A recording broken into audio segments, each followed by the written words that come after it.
Hello everyone, welcome to N square diaries. ఈరోజు వీడియోలో మనం మష్రూమ్ కర్రీ ఎలా చేయాలో చూద్దాం. ఇంట్లోనే సింపుల్గా ఈజీగా చేసుకోండి, చాలా టేస్ట్గా ఉంటుంది. ముందుగా స్టవ్ ఆన్ చేసి ఒక కడాయి పెట్టి అందులో ఆయిల్ వేసి కొద్దిగా జీలకర్ర వేసుకోండి.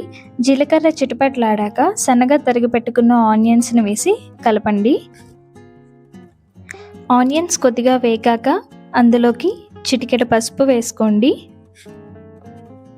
పసుపు వేసుకున్నాక కలిపి ఒకసారి ఫ్రై చేయండి. ఇవి కొంచెం మగ్గాక ఇందులోకి ముందుగా తరిగి పెట్టుకున్న మష్రూమ్ని యాడ్ చేసుకోవాలి. మష్రూమ్ యాడ్ చేశాక ఒకసారి బాగా కలుపుకోవాలి.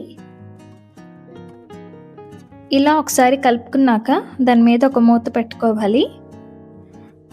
ఇవి కొంచెం మగ్గాక అందులోకి రుచికి సరిపడా సాల్ట్, అలాగే కొద్దిగా కారం వేసి ఒకసారి కలుపుకోవాలి. ఇవి ఒక 5 మినిట్స్ సిమ్లో పెట్టి కుక్ చేసుకుంటే ఇందులో ఉన్న వాటర్ అంతా పోతుంది.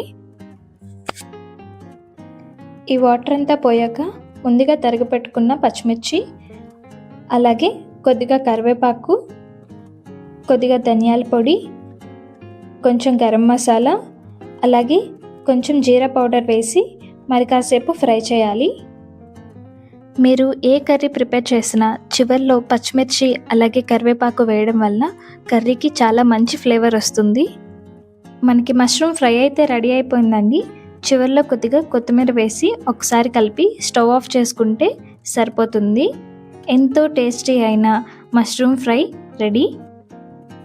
ఈ వీడియో కనుక మీకు నచ్చినట్లయితే please like, share and subscribe. Thanks for watching.